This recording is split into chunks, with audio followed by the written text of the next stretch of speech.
They say the most dangerous person in the room isn't the one with the gun. It's the one you don't notice. The one emptying trash cans. At 2:14 a.m., a bleeding Mafia heir stumbles into his penthouse. He kicks his weapon across the floor. It stops at the maid's knee. He doesn't even notice her. Instead, she picks it up, checks the chamber, and says his name. Quick note: if you like stories where the underdog isn't what she seems, subscribe. Now let's keep going. Fort Lee, New Jersey. 2 a.m. on a rainy Tuesday. Elouise Cross was on her hands and knees in a penthouse on the top floor of the modern. Rain hammered the floor-to-ceiling windows. The George Washington Bridge glittered in the distance, a string of lights suspended over black water. She wasn't admiring the view. She was scrubbing a wine stain out of a white Persian rug that probably cost more than she made in 6 months. 6 hours into her shift, her knees ached. Her back was tight. She still had 2 more apartments to clean before dawn. But this one, Unit 3201, was different. This one belonged to him. She'd been cleaning it for 3 weeks now. The owner was rarely home. That gave her time to learn things. Like the fact that there was a safe behind the bookshelf in the study, used for documents, not cash. She spotted it by the compression marks in the carpet where the shelf had been pulled forward. The books on the second shelf never moved. No dust displacement. She hadn't opened it yet. Not yet. She was patient. The digital lock on the front door beeped 3 times, then clicked. Elouise froze. The tenant wasn't supposed to be back until Thursday. She'd checked the building schedule before coming up. Business trip to Seoul. Return flight landing at JFK on Thursday afternoon. She didn't run. Running implies guilt. She stayed exactly where she was, scrub brush in hand, and listened to the door swing open. Choi Sung-ho stumbled in like he'd been pushed. His expensive suit was soaked through. His tie hung loose around his neck. He was clutching his left side, where a dark stain spread across his white shirt. He didn't see her. He was too busy kicking something across the hardwood floor in frustration. It slid fast, spinning slightly, and stopped inches from her knee. A gun. Black. Suppressor attached. Safety off. Sung-ho collapsed onto his leather sofa, head tilted back, eyes closed. He muttered something in Korean that sounded like a curse. Most people would scream. Most people would run. Most people would at least back away from the weapon. Elouise wasn't most people. Not anymore. She picked up the gun. Her movements were smooth, practiced. She ejected the magazine, racked the slide to clear the chamber, and caught the loose bullet in her palm. In seconds. No wasted motion. She set the disassembled weapon on the coffee table next to her bucket of bleach. "You're tracking mud on my clean floor, Sung-ho," she said. "And your safety was off." His head snapped up. His eyes found her face in the half-dark. For a moment, nothing. Then recognition hit like a physical force. His entire body tensed. "Elouise?" She didn't answer. Didn't need to. The shock in his voice confirmed what she already knew. He never expected to see her again. Certainly not on her knees in his apartment, wearing a maid's uniform, holding his gun. "What are you doing here?" he asked. His voice was steady despite the blood seeping between his fingers. "Cleaning," she said. "It's what they pay me for." "In my building? In my apartment?" His eyes narrowed. "That's not a coincidence." "No," she agreed. "It's not." The silence stretched. Rain drummed against the windows. Somewhere in the building, an elevator dinged. Here's what most people don't understand about power dynamics: the person who speaks first usually loses. Elouise knew this from years of auditing boardrooms. So she let the silence stretch. Sung-ho broke first. "You should leave," he said. "I haven't finished the rug." She gestured to the wine stain. "And you're bleeding on my clean floor." He looked down at his side, then back at her. "It's just a graze." "Bullet? Knife?"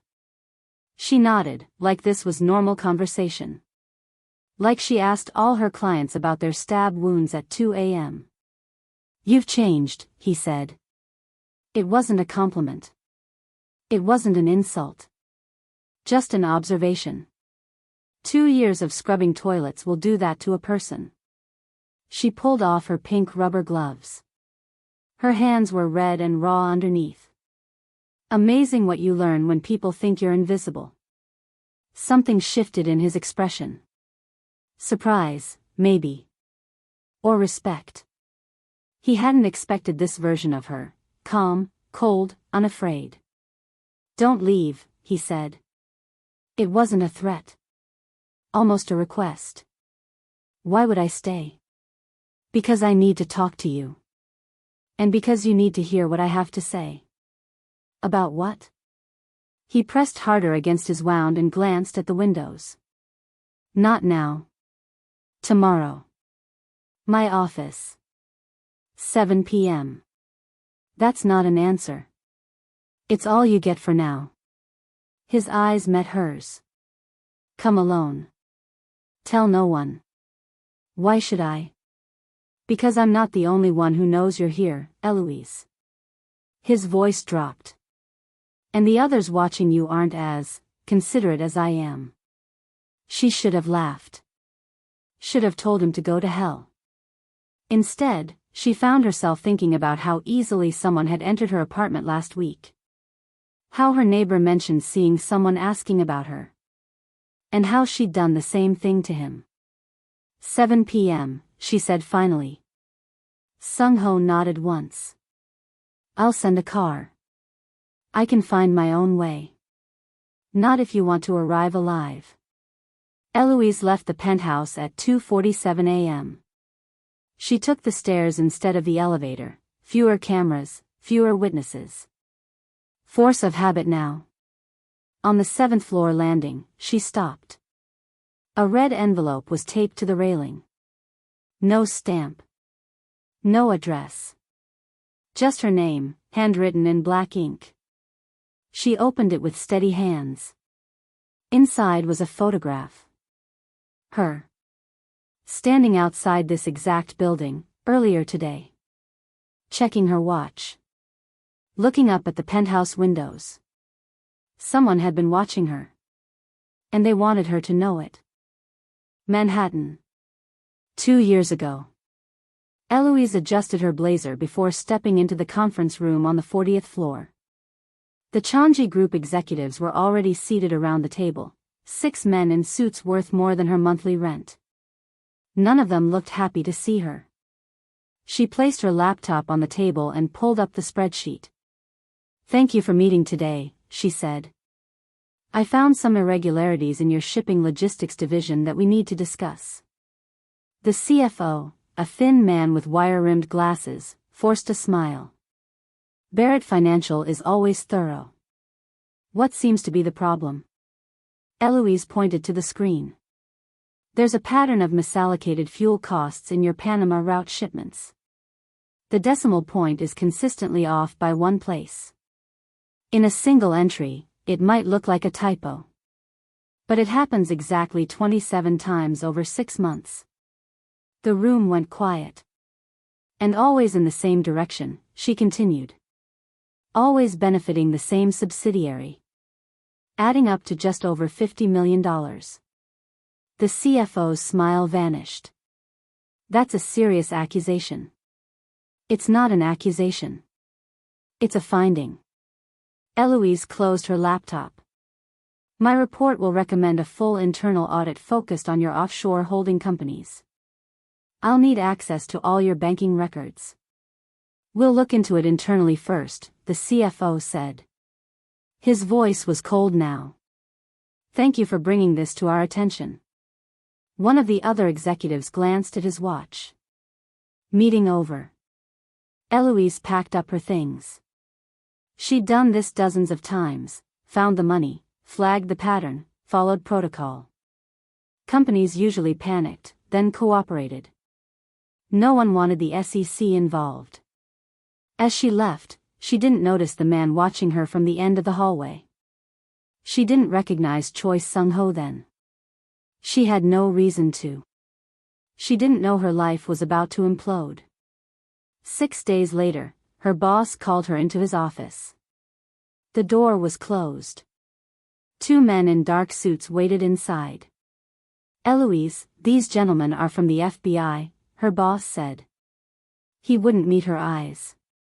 They have some questions about the Changji audit. Of course, she said. I have all my notes.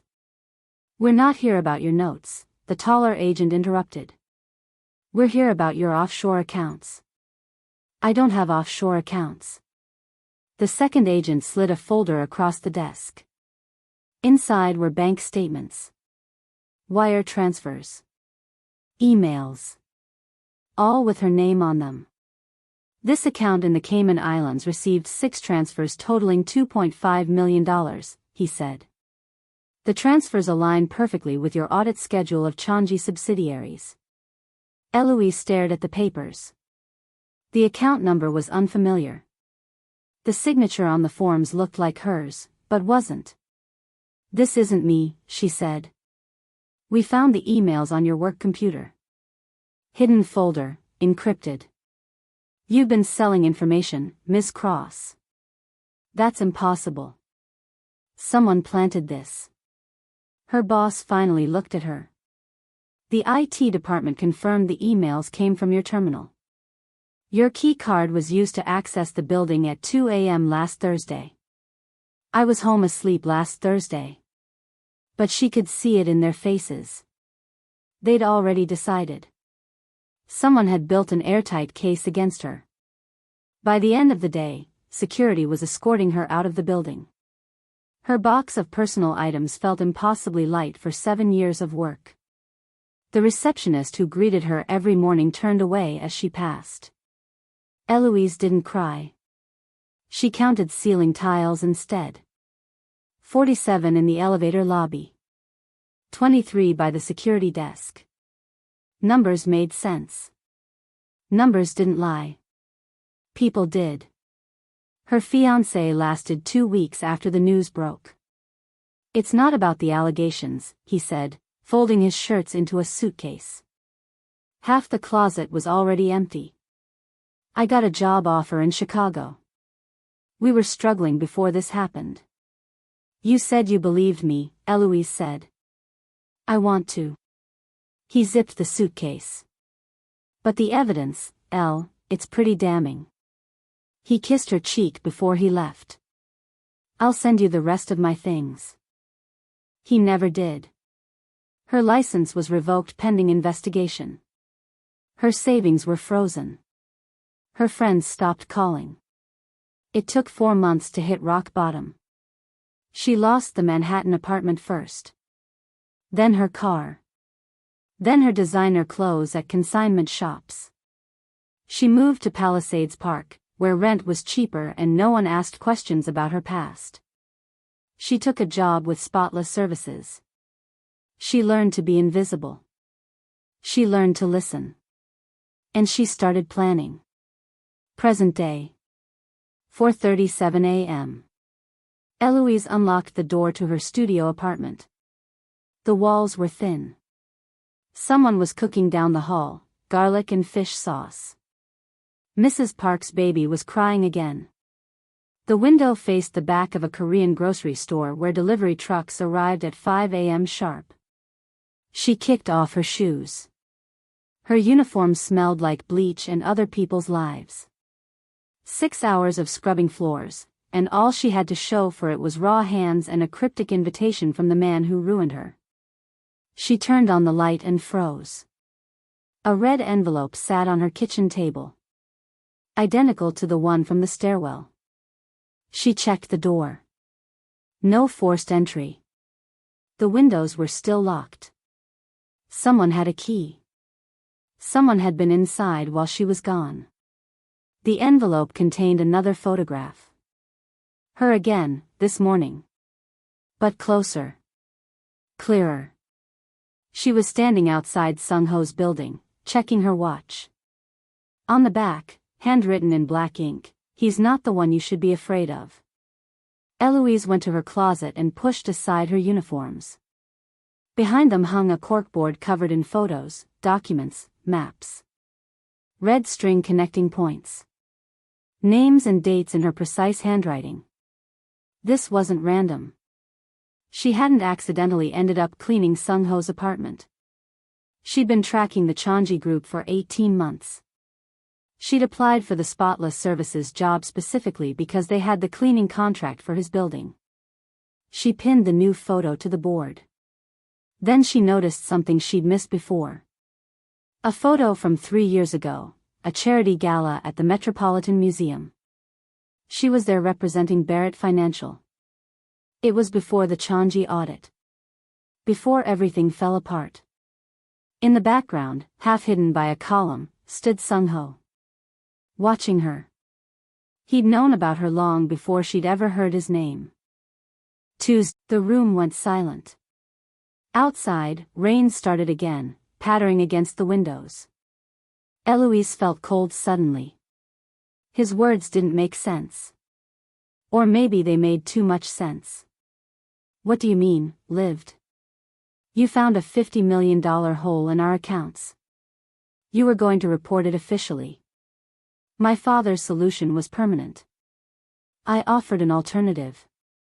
The implications hit her like a physical blow. They weren't going to fire her. They were going to kill her. "You framed me to save me? That's your excuse?" "Not an excuse. A fact." His voice was even. "Framing you got you fired. Fired meant alive. Dead meant dead. I lost everything. But not your life." Elouise walked to the window. The George Washington Bridge stretched across the Hudson, lights reflected in the black water below. 2 years of anger had fueled her. 2 years of planning her revenge. Now this. "What exactly do you want me to do?" she asked finally. "Thursday night. The Chonji Gala. You come as my date. Your date. A cover. The real objective is accessing the server room during the event. You'd need to physically plug in, find the siphon, and trace it to the source. And if I get caught? Then you're officially on paper as my associate. And you go down with me. Of course. It was a trap. Help him and become complicit in whatever criminal activity he was involved in. Her freedom for his. "I need time to think about it," she said. "You have until tomorrow morning." He stood up, wincing slightly. "If you agree, I'll give you the ledgers before the gala. Not after. How do I know they even exist?" He took out his phone, pulled up a photo, and handed it to her. The image showed a safety deposit box. Inside were file folders labeled with Barrett Financial's logo and her case number. "Why should I trust you after what you did?" "You shouldn't," he said. "But right now, I'm your only option. And you're mine." Elouise left the penthouse at 9:03 p.m. She took the stairs again, moving quickly. Her mind raced with possibilities. The ledgers. The proof she'd been searching for. The chance to clear her name. But at what cost? On the 7th floor landing, she stopped. Another red envelope. Same handwriting. Same photo. But this one had a message: "He's not the one you should be afraid of." She turned it over. There was more. "The cousin knows you're coming. Wednesday. 10:47 p.m. Elouise's apartment was quiet except for the ticking of a cheap wall clock and the occasional rumble of delivery trucks behind the grocery store. She stood in front of her closet, staring at the red envelope in her hands. The cousin knows you're coming. She tucked the envelope into her pocket and pushed her uniforms aside. The corkboard took up the entire back wall of the closet. 18 months of work. Photos. Documents. Maps. Shipping manifests. Property records. A web of red string connecting it all. This wasn't the board of a victim. This was the work of a hunter. She'd been methodical. First, identifying Chanji's properties in New Jersey. Then tracking which cleaning services they used. Specifically applying to Spotless Services. Requesting the Fort Lee route. Working her way into the modern building. All to get close to the man who destroyed her. Her finger traced a photo of Sung-ho entering his building 3 months ago. She'd taken it herself from across the street. Beside it hung a diagram of his penthouse that she'd sketched from memory. The safe behind the bookshelf was circled in red. That's where she believed the originals were. That's what she'd been planning to steal when the time was right. And now he'd offered them to her freely. With strings attached, of course. She took out her burner phone. Hidden where no one ever bothered to look. She dialed the number Sung-ho had given her earlier. He answered on the first ring. You've decided. Not a question. A statement. Explain VAL to me again, she said. Verification asset lead. It's a clearance code. You walk in with credentials. You access the server room. You trace the money. And if I get caught? Then you're on paper as my associate. And you go down with me. There it was. The trap. If she did this, she could never go to the police. She'd be officially linked to the Chanji group. To their crimes. She'd be complicit. But she'd also have the ledgers. The proof. Her name cleared. The difference between a victim and a survivor is planning. Elouise had stopped being a victim 18 months ago. The question now was whether she could play his game better than he could. I'll do it, she said. But I want 50% of whatever we recover. And I want the ledgers before the gala. Not after. Silence on the other end. Then, 30%. And you get the ledgers once we've identified the leak. 40%. And I get them tomorrow. Or I walk. Another pause. Deal. She wasn't trusting him. She was binding him. There's a difference. In game theory, it's called mutually assured destruction. Neither party can betray the other without destroying themselves. One more thing, she said. What does your cousin have to do with this? The line went quiet. She could almost hear him tensing. What cousin? Someone left me a note. It said, the cousin knows you're coming. When did you get this? Tonight. After I left your apartment. Sung-ho cursed in Korean. Min-jun. My father's nephew. He runs the East Coast shipping operation. If he knows. He paused. Where are you now? My apartment. Is anyone watching the building? Elouise moved to the window. Scanned the street below.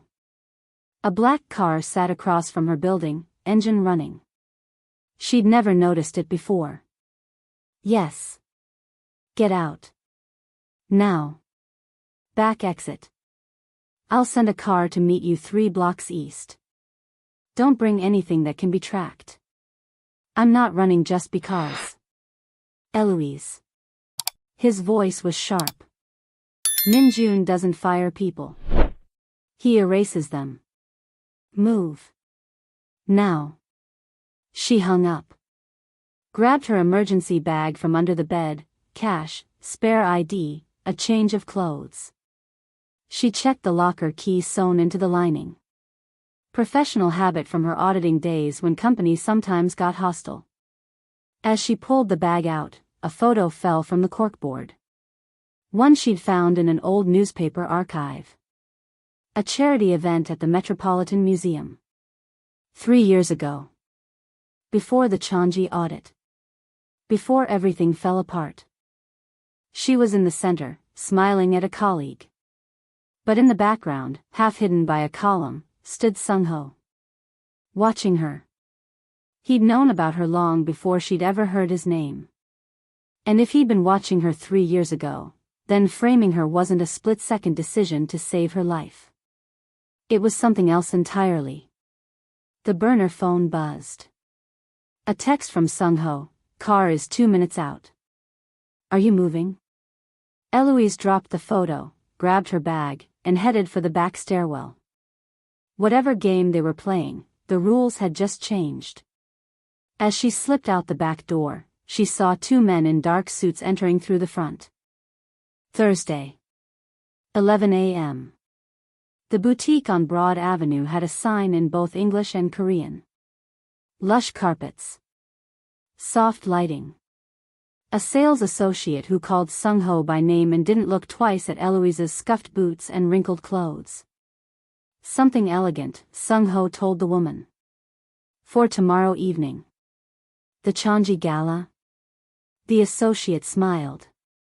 Black tie, of course. Elouise had spent the night at a hotel in Fort Lee. Sung-ho's driver had taken her there after the escape from her apartment. A room reserved under a different name. Prepaid in cash. She'd slept with a chair against the door. Now she stood on a small platform surrounded by mirrors while the associate brought dresses for her to try. Quick question, are you Team Elouise, or is Sung-ho playing a longer game? Comment below. Now back to it. The red is stunning on you, the associate said, adjusting the silk gown. Perfect for Valentine's Day. I don't wear red, Elouise said. Black. The associate glanced at Sung-ho, who sat in a leather chair by the fitting room. His expression revealed nothing. Black hides things better, he said. Elouise met his eyes in the mirror. Exactly. She tried on 3 more dresses before finding one that worked. Long sleeves that could hide the USB drive she'd strapped to her forearm. A high neckline with space for the wireless earpiece. A slit up the side that wouldn't restrict movement if she needed to run.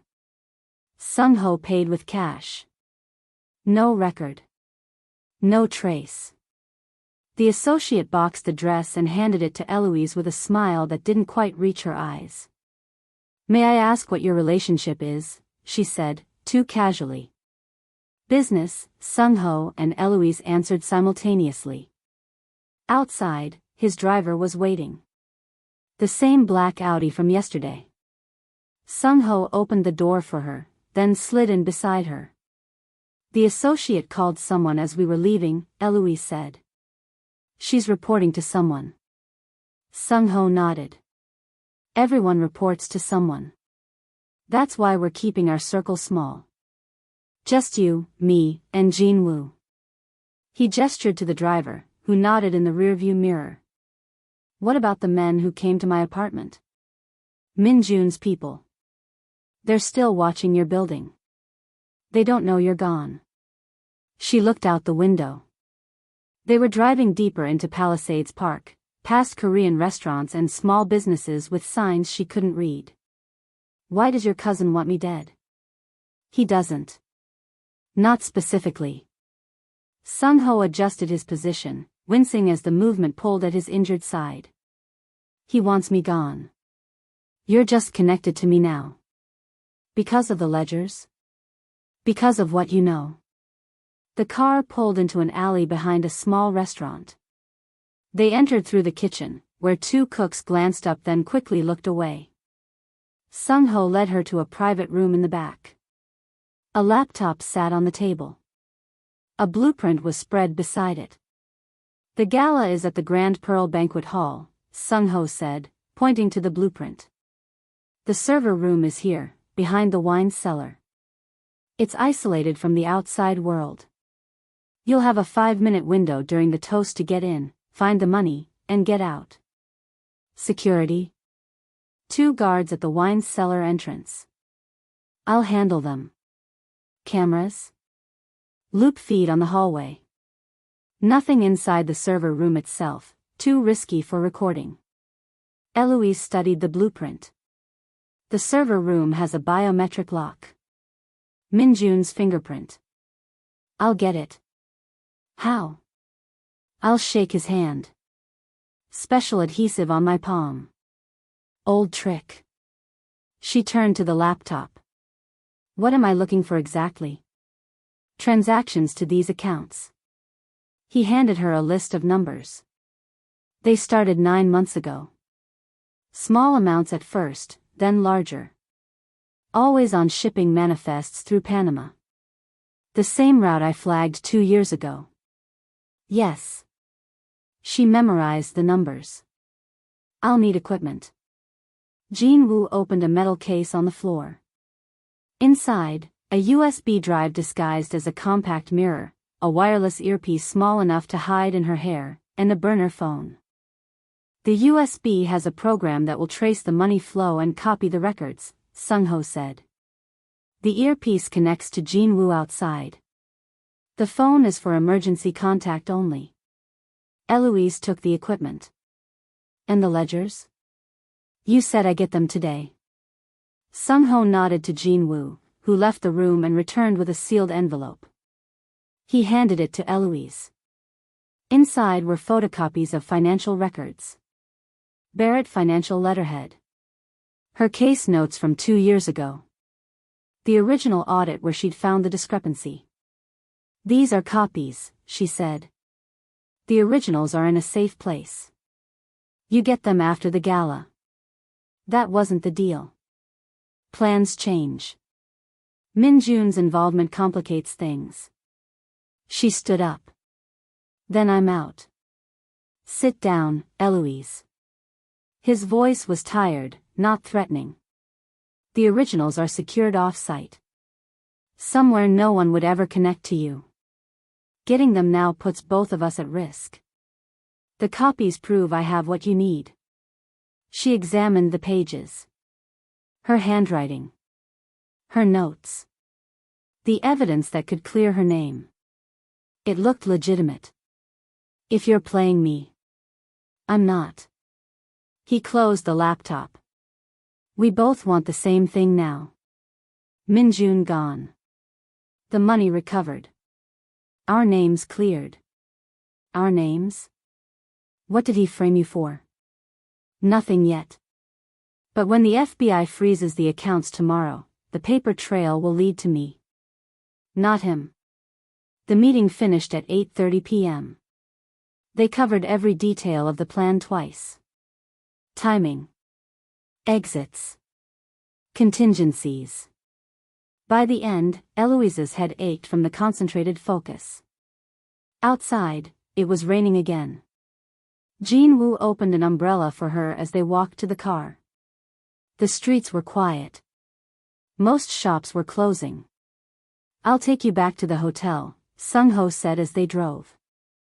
Not yet. Elouise checked her watch. The shipping manifests. I need to see the pattern of transactions. He nodded. My office then. They worked for another hour, tracing the money. The pattern was obvious once you knew what to look for. Minjun was good, but not perfect. He'd gotten sloppy as the amounts increased. By 9:45 p.m., they were done. Jean Wu drove them back toward Fort Lee. The car was quiet. Rain tapped against the windows. Why did you keep the ledgers? Elouise asked suddenly. You could have destroyed them. Sung-ho stared out at the wet streets. Insurance, he said after a long pause. In case I needed to prove I made a choice. What choice? The one where you lived. They fell silent again. Elouise watched his profile in the dim light from passing street lamps. The sharp jaw. The careful composure. The slight tension around his eyes that betrayed his pain. The stitches in his side must be bothering him. I read your file, you know, he said finally. Before the audit. I knew you were the best. That's why they assigned you to our account. You were watching me. At the Metropolitan Museum. 3 years ago. He didn't seem surprised that she knew. Yes. Why? My father's orders. Know your enemies before they know you. I wasn't your enemy. No, he agreed. You weren't. Something shifted in the car. Some invisible tension that had been there since the beginning. Not gone, but changed. Elouise looked away first. Jinwoo pulled up outside her hotel. Sung-ho moved to open his door, then stopped, wincing. I'll walk myself in, she said. He nodded. 8 p.m. tomorrow. Jinwoo will pick you up. I'll be ready. She got out, clutching the shopping bag with her dress. She didn't look back as she entered the hotel lobby. But she felt him watching until the elevator doors closed. In her room, she spread the photocopied ledgers on the bed. Real. Detailed. Everything she needed to clear her name. Her burner phone buzzed. Unknown number. A text message, the cousin knows you're coming. Get out now. She looked out her window. Sung-ho's car was already gone. Thursday. 8:15 p.m. Valentine's Day. The Grand Pearl Banquet Hall glowed against the night sky. Red paper lanterns hung from the entrance. A line of black cars dropped off guests in expensive clothes. Security guards with earpieces checked invitations at the door. Elouise sat in the back of Jinwoo's Audi, watching the scene through tinted windows. Her fingers traced the edge of the compact mirror in her clutch, the disguised USB drive. The earpiece was hidden in her hair, silent for now. The burner phone was strapped to her thigh beneath her dress. Ready? Sung-ho asked beside her. He wore a black tuxedo that hid the bandage on his side. His face was composed, but she noticed how carefully he moved. The knife wound still bothered him. Second thoughts, he asked when she didn't answer. About a dozen. She smoothed her black dress. Any last-minute changes I should know about? Just one. He reached into his jacket and pulled out a small velvet box. This completes your cover. Inside was a diamond bracelet. Simple but expensive. I'm not wearing that. You are if you want to look the part. He took it out. It's also a backup drive. If the USB fails, this will record any files you access. She let him clasp it around her wrist. It felt heavy. Real. The toast is at 9:30, he said. You'll have 5 minutes while everyone's distracted. Jinwoo will monitor the hallway feed from the car. Jinwoo handed her an invitation card. You're Victoria Chen tonight. Art dealer from Manhattan. Elouise tucked the invitation into her clutch. And who are you tonight, Sung-ho? Besides a criminal who framed me? He almost smiled. Tonight I'm a man trying to make things right. They stepped out of the car. Sung-ho offered his arm. She took it, feeling the solid warmth of him through his jacket. They walked toward the entrance like they belonged together. Invitation, sir. The security guard was polite but firm.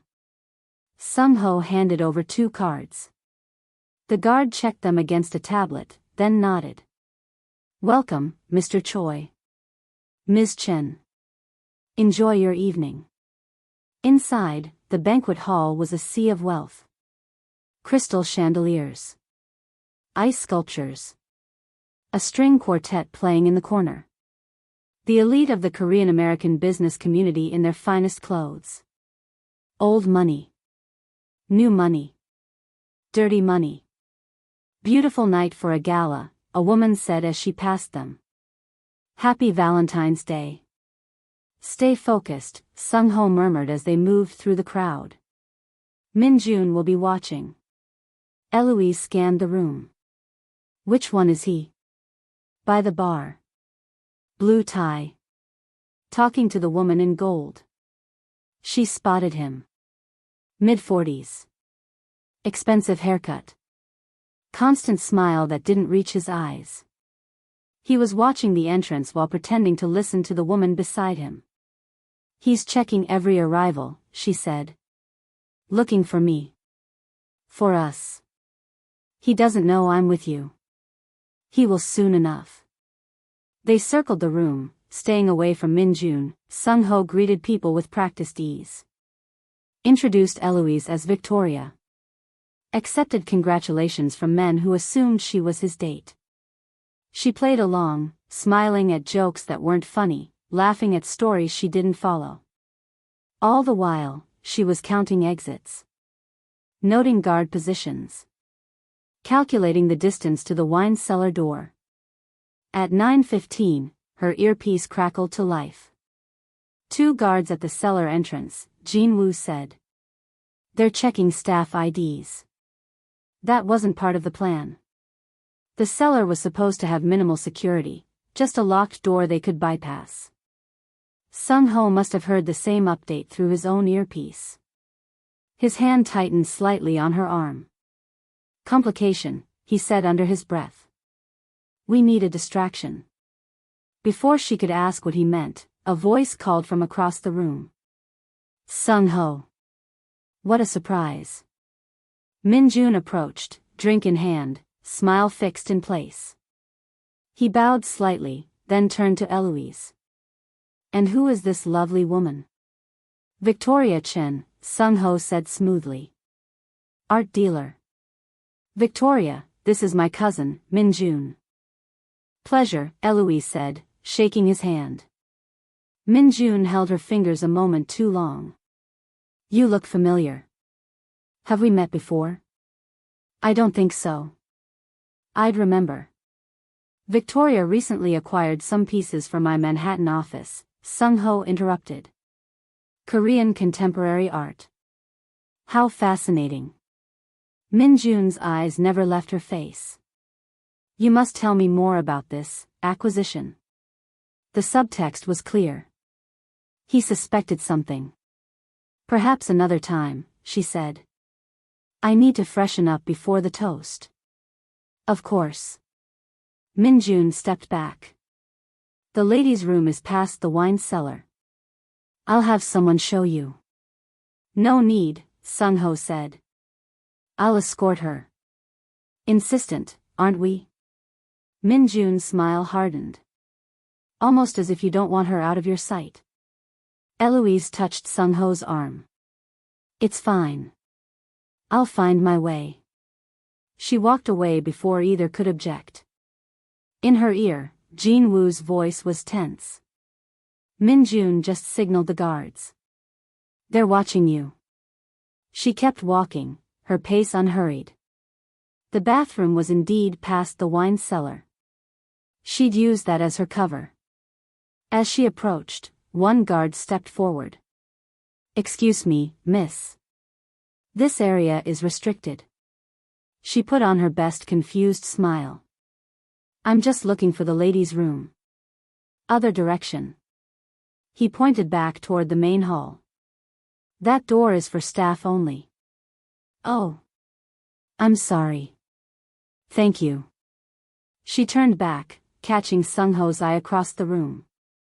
He was still talking to Min-jun, but his attention was on her. She gave a small head shake. No access. His expression didn't change, but she saw his hand move to his pocket. Whatever plan B was, it was happening now. The lights flickered once. Twice. Then the main chandelier went dark. Women gasped. Men murmured. The string quartet stopped playing. Ladies and gentlemen, an announcer called over the confusion. A minor electrical issue. Please remain calm while we... The fire alarm blared. Loud. Insistent. Impossible to ignore. Chaos erupted. Guests moved toward the exits. Staff tried to maintain order. The guards at the wine cellar door looked around, uncertain whether to stay or help with the evacuation. In her ear, Jin-woo spoke urgently, "Now. You have 90 seconds before backup power kicks in." Elouise slipped past the distracted guards. The cellar door was locked, but Jin-woo had given her a key card. It worked. She was in. Past rows of wine bottles. Through another door. Into a narrow hallway that ended at the server room. The biometric lock glowed green in the dim emergency lighting. She hesitated. Min-jun's fingerprint was needed, but Sung-ho hadn't had time to get it. "Try it anyway," Jin-woo said, reading her hesitation. Sung-ho took care of it earlier. She pressed her thumb against the scanner. Nothing happened. The toast was scheduled for 9:30 p.m. It was now 9:27. She had 3 minutes to get into the server room. But as she tried the scanner again, it remained stubbornly red. The plan was already falling apart. 9:28 p.m. Elouise stood in the dim hallway, staring at the red light on the biometric scanner. The alarm still blared in the main hall. People were evacuating. She had minutes, maybe seconds, before someone came to check the restricted areas. "It's not working," she whispered into her earpiece. "Hold position," Jin-woo replied. "Sung-ho is coming." She pressed herself against the wall, listening for footsteps. The emergency lights cast eerie shadows along the corridor. 30 seconds later, Sung-ho appeared, moving quickly despite his injury. His bow tie was gone. His hair was slightly disheveled. "Min-jun?" she asked. He held up his right hand. The fingertips glistened with something clear. "Got his glass. His print should be on it." Sung-ho pressed his thumb against the scanner. The light turned green. The door clicked open. 90 seconds, he said. "I need to get back before Min-jun notices I'm gone." "Where is he?" "Outside with the other guests. Fire department is arriving. It's chaos." He pushed the door wider. "Go." Elouise slipped into the server room. Unlike the ornate banquet hall, this space was coldly functional. Blue-white lights from server racks. The hum of cooling fans. A single workstation with a monitor showing lines of code. She plugged in the USB mirror.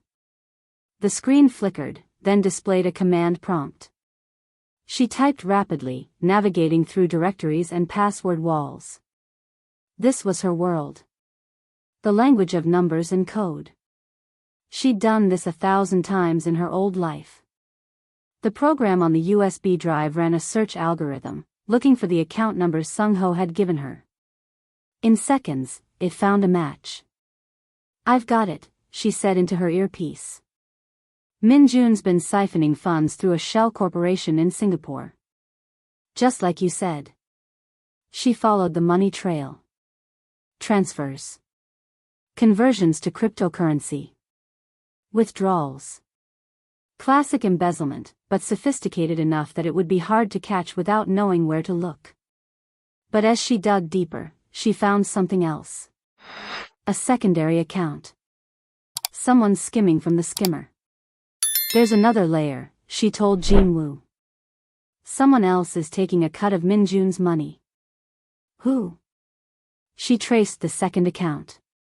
The routing numbers led to a bank in Virginia. The account holder information was encrypted, but the address was a post office box in Arlington. Just outside Washington, D.C. Just minutes from FBI headquarters.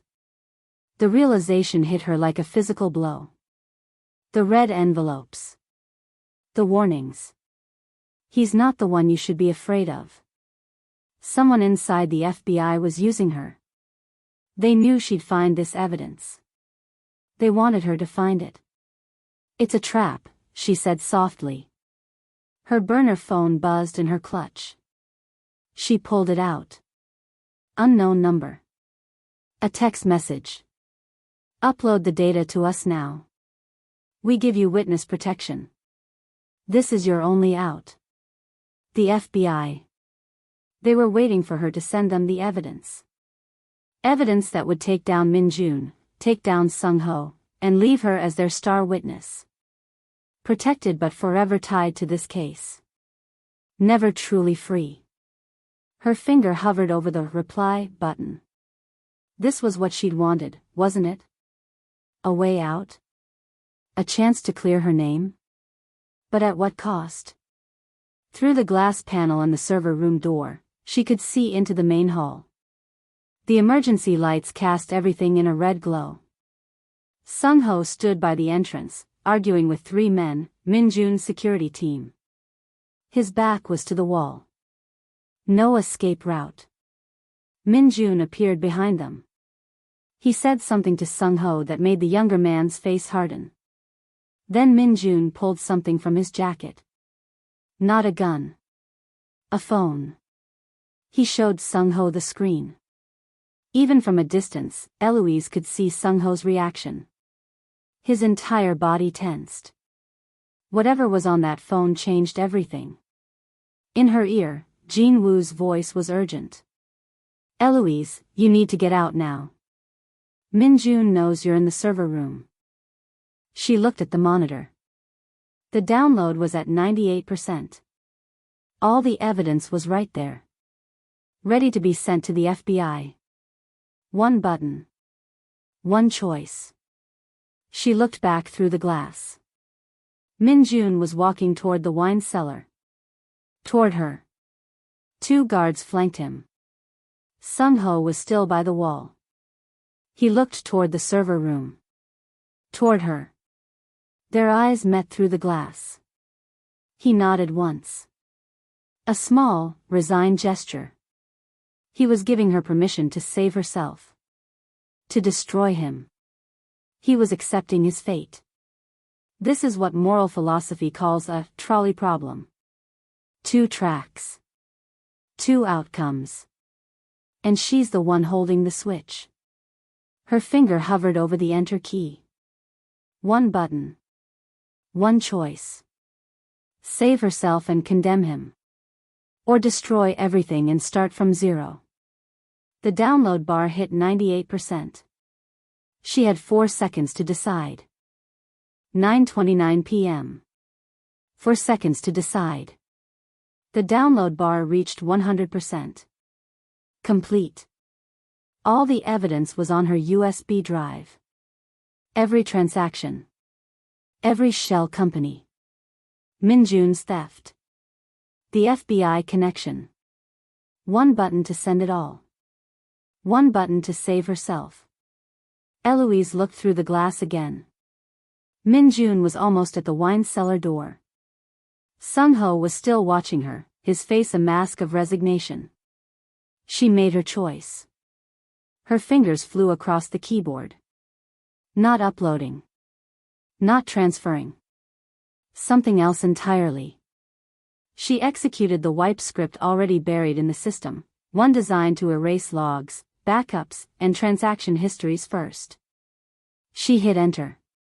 The screen went blank for a second. Then error messages cascaded down. The server fans accelerated to a high-pitched whine. Warning lights flashed on the racks. She just erased the records. The trails. The receipts. The proof the FBI needed. The proof she needed. Gone.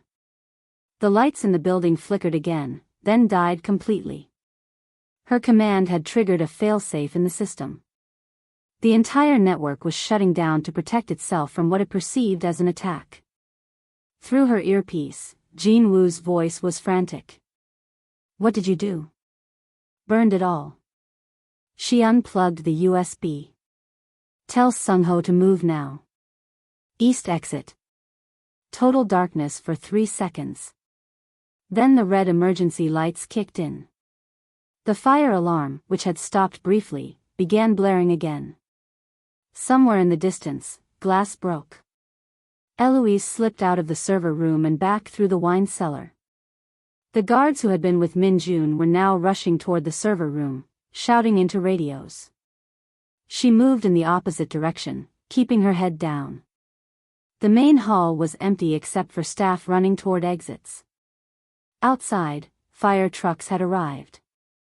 Guests huddled in groups, watching the building. She spotted Sung-ho by the east entrance, pushing through a service door. She followed, staying 15 feet behind. No one could know they were together.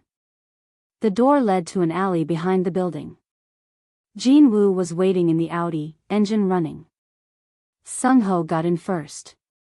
Elouise slid in beside him seconds later. Go, Sung-ho ordered. Jin-woo pulled away just as Min-jun burst through the service door, shouting and pointing at their car. Too late. They were already turning onto the main road, merging with other vehicles leaving the chaotic scene. Inside the car, no one spoke for the first minute. Sung-ho was breathing hard, one hand pressed against his side. The struggle had reopened his wound. A dark stain spread across his white shirt beneath his jacket. Elouise stared out the window. Her hands were steady, but her mind raced with the consequences of what she'd just done. She'd burned everything. Every bridge. Every way back. Every piece of evidence. What happened in there? Sung-ho finally asked. I found Min-jun's accounts. The money trail. She turned to face him. And I found something else. A second layer. Someone else was skimming from his take. Who? FBI. Someone inside. They were using me, using all of us. Sung-ho leaned back against the seat, wincing. That explains the red envelopes. You knew about those? I suspected someone else was involved. Didn't know who. He looked at her. You could have sent them the evidence. Saved yourself. Why didn't you? Because I'd still be a pawn. Just on a different board. Jin-woo drove east, away from Fort Lee. Away from Palisades Park. Away from the lives they'd just blown up. The money's gone, Sung-ho said, checking his phone. All of it. The accounts are empty. The Chanji Group is effectively bankrupt. Good. My father will disown me for this. Also good. A ghost of a smile touched his lips, then faded as pain overtook it. You destroyed the ledgers too. The ones that could have cleared your name. I know. Why? Fresh start. She looked down at her hands. For both of us. They fell silent again. Jin-woo took them onto the New Jersey Turnpike, heading south. No destination yet. Just away. After 20 minutes, Elouise spoke again. Why did you frame me? The real reason. All of it. Sung-ho stared out at the highway lights. For a moment, she thought he wouldn't answer. Then he sighed, the sound of someone letting go of something heavy.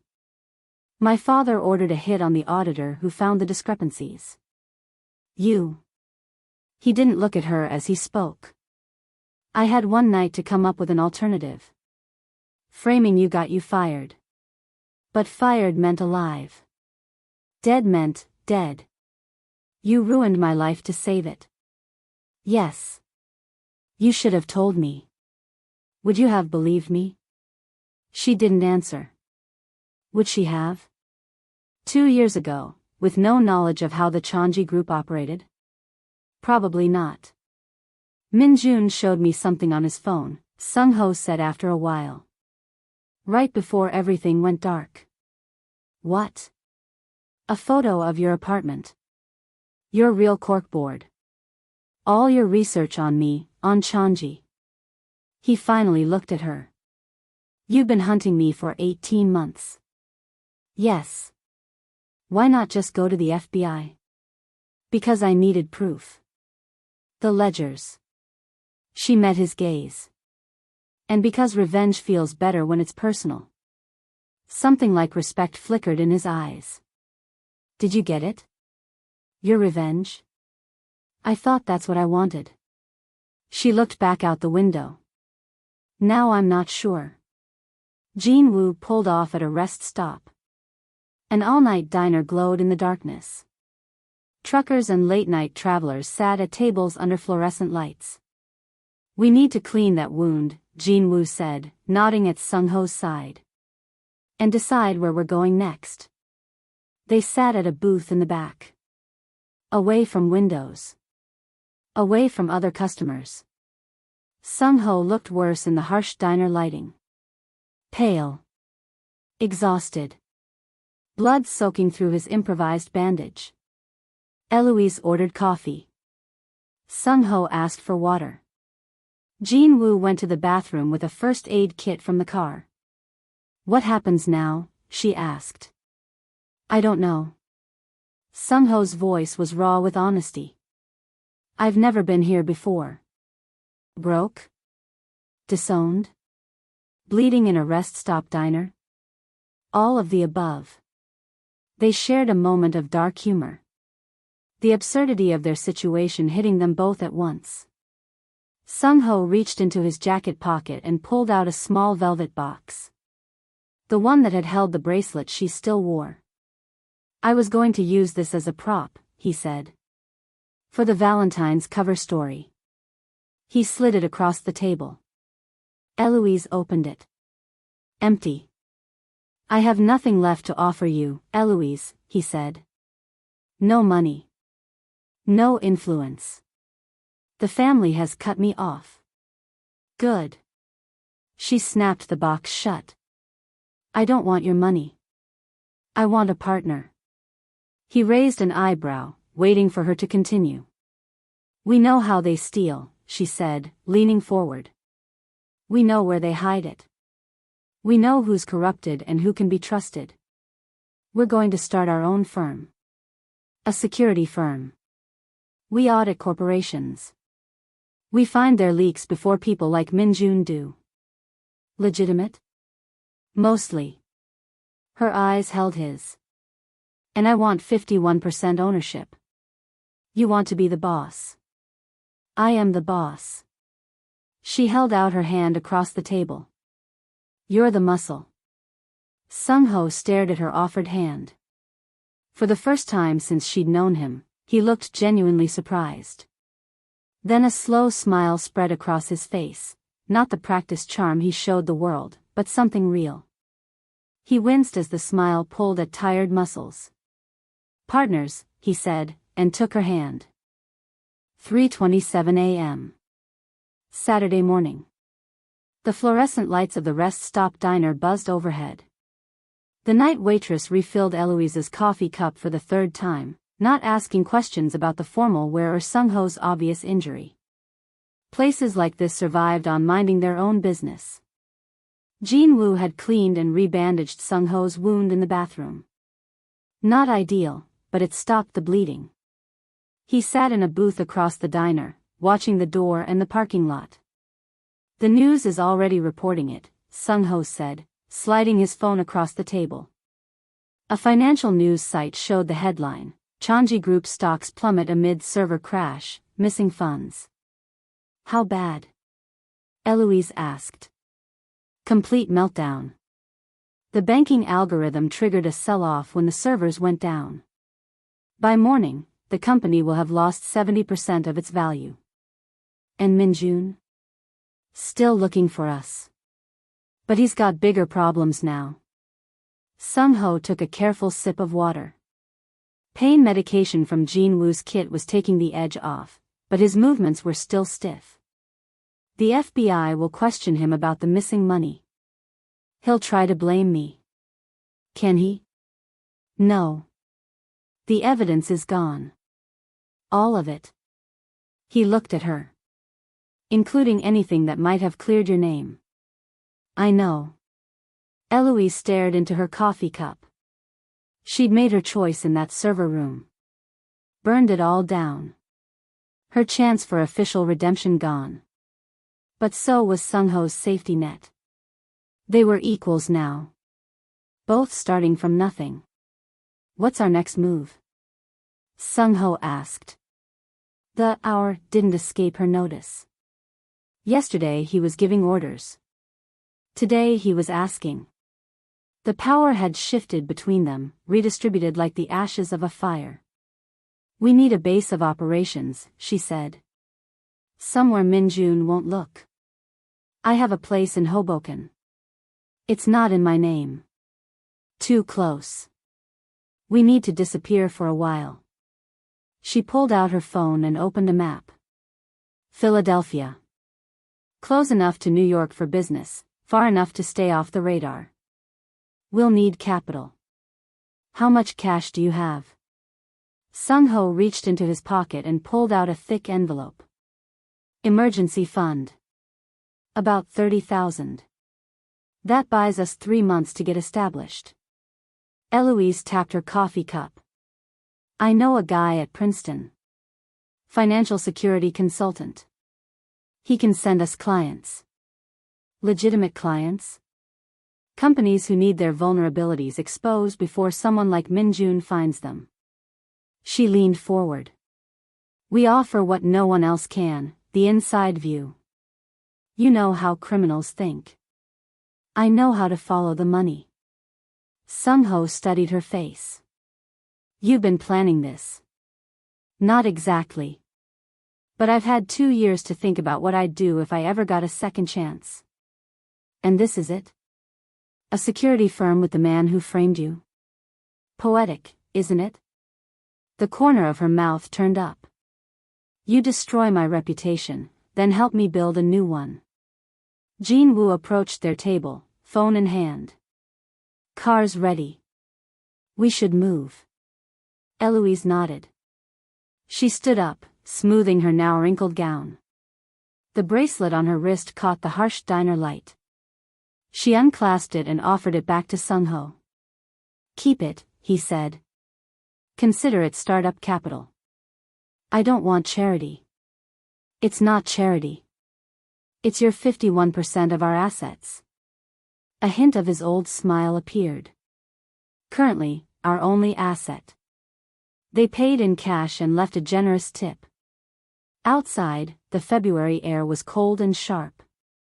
The parking lot was quiet except for a few idling trucks. As they walked to the car, Elouise felt something in her shoe. The locker key. She'd almost forgotten about it. The key to the Port Authority locker where she'd stashed her emergency ID, some cash, and a clean phone. She hadn't told Sung-ho about it. Her own insurance policy. If he betrayed her again, she'd have a way to start over. Alone. You're limping, he said, noticing her hesitation. Just a blister. She kept walking. Fancy shoes weren't made for running from the law. Jin-woo drove them south toward Philadelphia. The highway was almost empty at this hour. Elouise watched the signs for New York fade in the rearview mirror.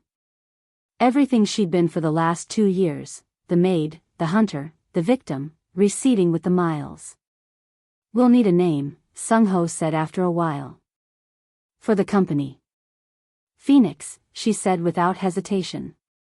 Rising from the ashes and all that. Too obvious.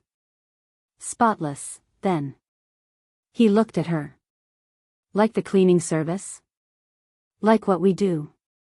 We make things clean. We fix messes. She turned to face him.